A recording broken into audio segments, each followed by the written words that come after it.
All right, y'all. I was going to do a whole bunch of other things before I did this video, but if I go upstairs and get anywhere near my bedroom, it's going to be a wrap.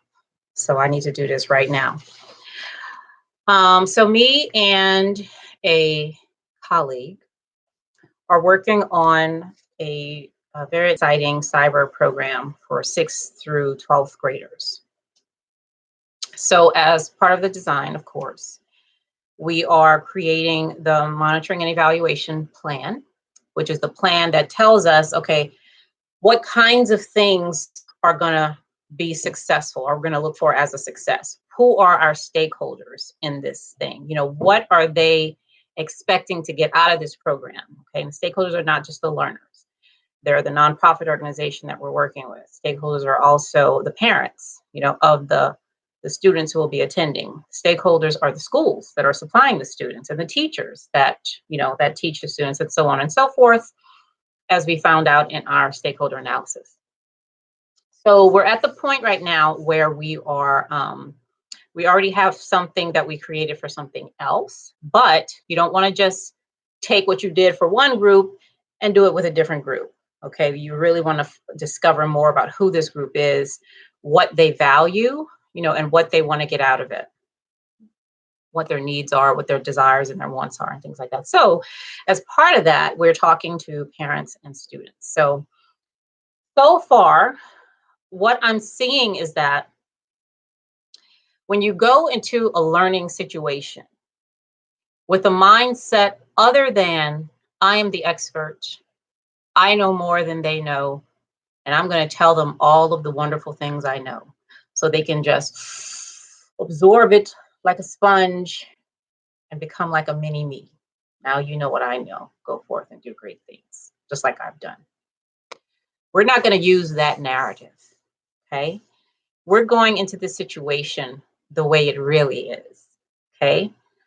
It's the learners who are professionals at learning, okay? So we going in as, I say we, and I'm representing the instructors and, you know, all the adults and the people, you know, creating, designing this thing. We are the novice, you know, our learning journey is just beginning, you know. It doesn't stop with just using the ADDIE model or whatever other model you're using to design your learning intervention. It actually continues up till the first, you know, and through much of the learning event. You're still learning.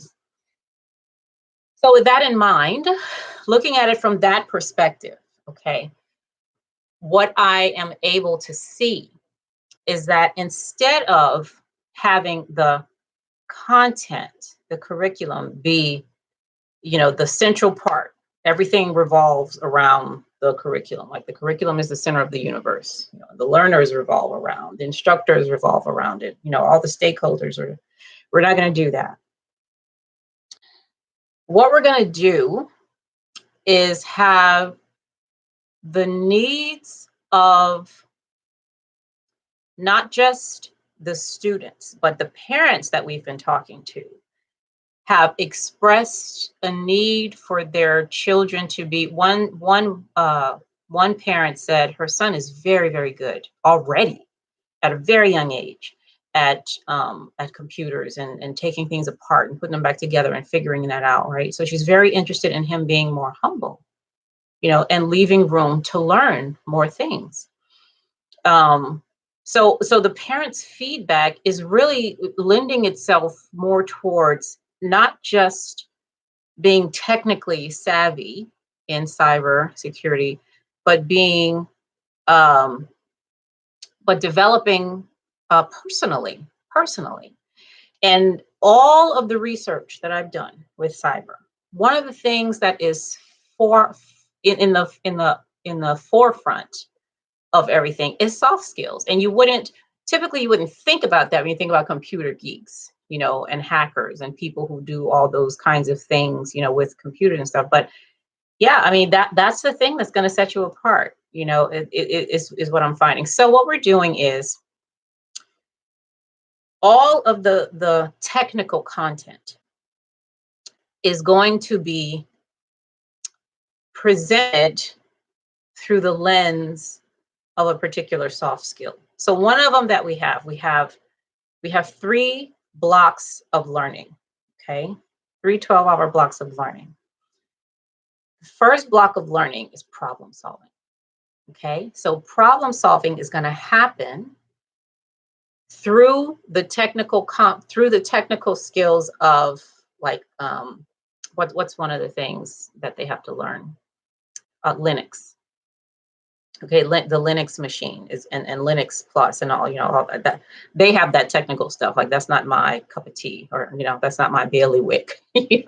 I'm here more for the performance and design and stuff like that. But one thing that we have through problem solving is Linux, and then there's other things like cyber ethics and all that stuff, right? But all of these technical things are being done and learned through the lens of problem solving. Okay, so how can we use this material to help build skills and competencies and to practice problem solving? Because also, these students, now they're 6th through 12th grade, okay, they have other classes that they go to, okay, that they're going to go to. Problem solving is a skill that you can use in every single class, every single one, right?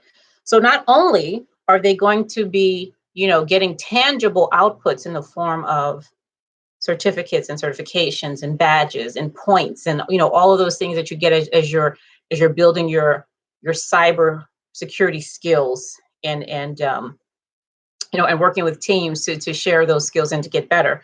You're not just getting those kinds of things, you're doing it through the lens of problem solving. So you're also able to practice and refine and get better at and see where you need more work in problem solving. So you're using these skills, and these, of course, it's transferable. So if you decide, you know what, I don't want to go into cyber, I changed my mind about that, I actually want to go into hospitality, or I actually want to be a mechanic, or I actually want to go into learning and development.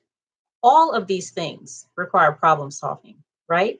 So if you can build those skills and just have the technical aspect of it be like the mechanism that you're going to use to build your problem solving. Another block of learning is around critical thinking, right? So we're going to take, okay, which technical cyber topics are we going to use to help them build their critical thinking skills, right? So yes, you're going to come out on the other side with these tangible and traceable outputs, but you're also going to come out, being better able to think critically about various things. Okay, so now the curriculum that we're redesigning, it wasn't like that, okay, because it was for a totally different audience.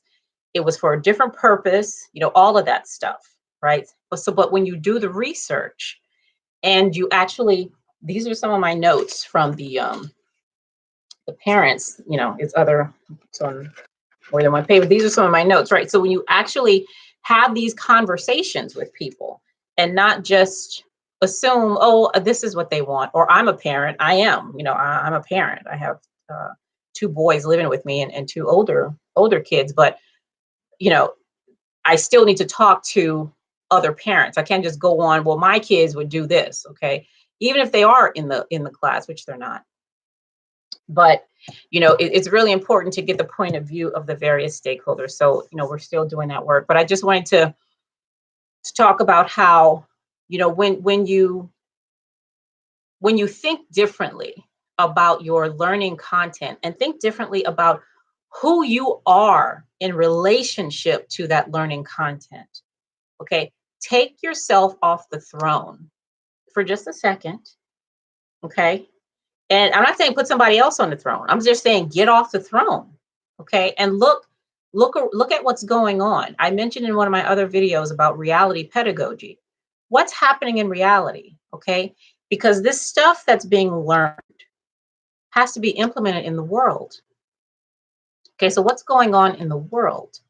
What's happening in these parents' worlds, in these kids' worlds, all right? So what can we do as L&D professionals and evaluators, right, to really help ensure that what they're gaining, what they're learning, what they're doing how they're seeing, how they're learning is being done in a way that's useful in the world.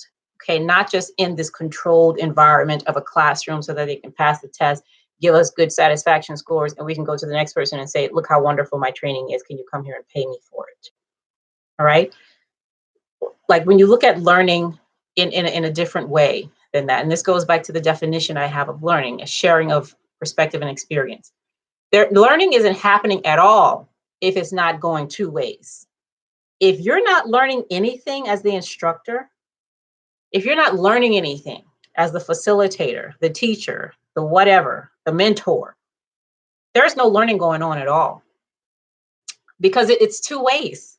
Okay, it's two ways.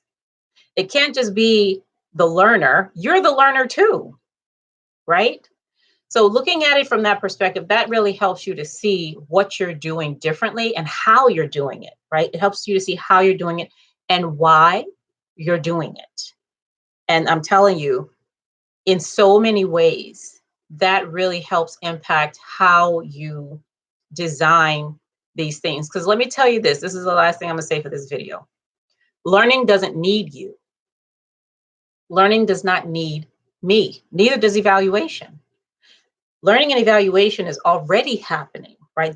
Those are natural processes that were here before you got here, and they're going to be here after you're gone. Okay, those are natural processes.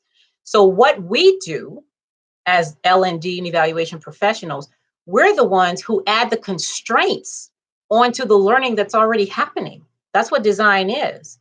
Design is when you add constraints onto whatever the thing is, okay? And then you shape it into whatever it is you want it to be, okay? So when we go into a situation and we look at the reality that's going on, now when we're designing, we're adding constraints. Okay, now let me put a constraint here and one there so that I'm shaping this thing in this way so that when me and the learner go through this, we come out in a different way. Okay, so we want that to be as natural as possible. A lot of times we put too many constraints. I mean, way too many constraints, so that we're actually binding the learning. You know, it's almost impossible for learning to happen because we've put so many rules. You got to be here at this time. You got to hear this lecture. You got to do this homework. You got to, I mean, the constraints are like, they're crazy. Okay, so you're like imprisoning the learner in your program, rather than having them, just wanting to be there so that learning can happen. All right. I think, okay, that's all I have to say about this topic. And so tomorrow, I'm going to make another video. There was something else that I wanted to talk about tomorrow. I think it was dark data. But I'm going to do some more of this work, and I'll get back with you next time. If you guys have any questions or anything, just put them in the comment section, and I'll get email right away about that, and I'll answer your questions. Okay. All right. So I'll see you all later. Bye.